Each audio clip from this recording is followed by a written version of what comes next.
Corporations run the world, not countries. Welcome back to another video, which is a follow-on from my last video about limited companies, or the origin of a limited company. Now, if you haven't seen that video yet, click on the link in the comments. Make sure you do check it out, because that video will give you more of an understanding of what this video is about and what the videos following this are going to be about. So it's a good context explainer, because we are talking about corporations and the real reason they came into existence and what they're still used for today. So in this video I'm going to be talking about something I've already done a video on previously. It was a video I did about a year and a half ago when I was looking a lot more young and more fresh, but I'm going to do the video again. I'm going to talk about it again because it is important. It is important to understand the history of corporations. It is important to understand what's happened since then, so we can understand where we are today and where we're likely to go in the future. So again, this video is about the British East India Company, and I'm going to put on a painting on the screen. So I'm going to put on a painting which I want you to take a look at. That painting should now be on screen. Now just take a moment to really absorb this painting. Like, take a good look at this painting, analyze it. What do you see?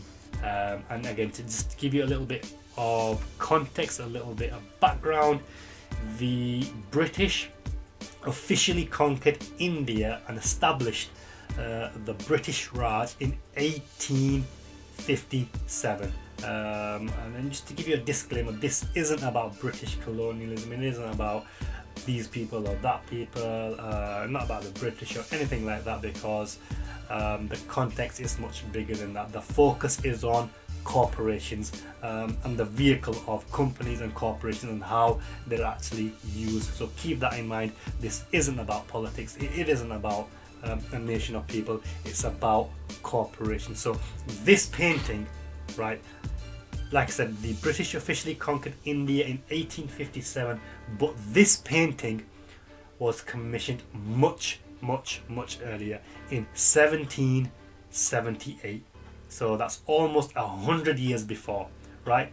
But who commissioned it? Well, it was the directors of the Honourable East India Company. That's right, it was a company, it was a corporation that commissioned this painting, and they installed it on the ceiling of their revenue committee room, basically where the directors monitored the flow of profit and loss. So, you know, what was the purpose of this painting?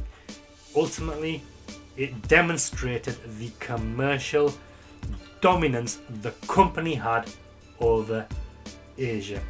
So let's just talk about the painting itself, right? What we have is basically a depiction of Fair Lady Britannia. So that's the woman in white sitting on a rock. That's Fair Lady Britannia, who is next to the British Lion, and the old naked man on the floor. That's Old Father Thames. So obviously in London you've got the River Thames, and that's what that is depicting there. So Fair Lady Britannia is sitting on the rock, and she is looking down upon, looking down on peasants, on slaves. Who are those slaves? Well, it's a kneeling India, and that's the first woman, which is holding up or presenting her riches, her crown surrounded by rubies and pearls, presenting her riches to Lady Britannia. And next to India you have a kneeling China, who has her own riches of porcelain and tea, and on the right side, on next to them, you've got the other labourers and elephants and camels, etc., carrying more goods, being directed by the god Mercury. Mercury was the god of commerce. So where is Mercury directing these people? Pointing towards Lady Britannia, pointing towards the Lion, pointing towards Old Father Thames. Basically, the god of commerce. Mercury is directing all of these riches going towards London, going towards the British Isles. And in the background you've got the merchant ship, which is obviously the ship of the company itself, carrying even more wealth taken from Asia. And finally you've got the innocent, brave children being guarded by Lady Britannia. Who are they? Well, they are a representation of the innocence, youth, vigor and bravery of the company itself, of course. Now let that sink in. Once again, take a look at that picture, let all of that sink in, understand the history and understand that this was a company that commissioned this painting almost a century before the British ruled India. What does that mean? What point am I trying to make? Well,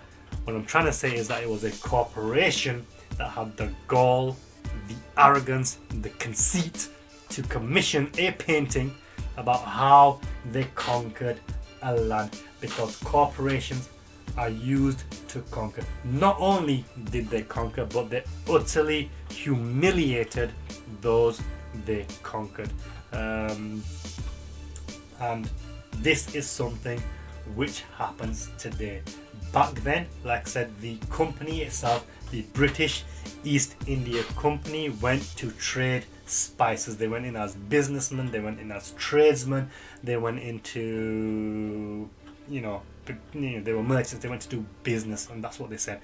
But they combined their economic muscle. So they were very, very wealthy. They combined that economic muscle with a private army. And that's the thing. So once they went in as businessmen, the army was unleashed. They bought off people in India, they bought off the rulers, they created strife, they created distress, they created mutiny, and that basically caused India to implode within, because obviously they instigated the famous divide and conquer strategy until eventually India fell and the British were able to take over.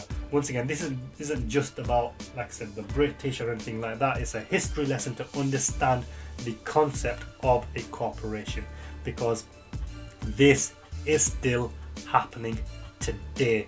In the next video, I'm going to demonstrate to you how it's happening today, which will give you a better understanding, because you need to understand all of this to understand what's happening in the world right now. Obviously we're living in some very dark times. There's a lot of crap going on in the world, but the majority of people are clueless. There's a lot of anger, there's a lot of resentment, which obviously isn't good. But if there is going to be anger and resentment, it now needs to be directed to the people that deserve it, because at the moment it's not going to those people.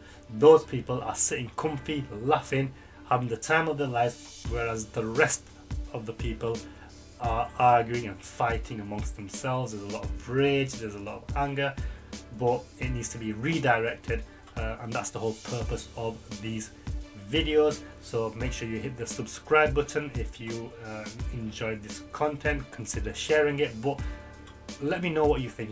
What do you think about this history lesson? What do you think about this painting? What do you see? How does it make you feel? Drop those comments below. I will obviously read them and respond to them. Until then, I will see you in the next video. Take care. Bye bye.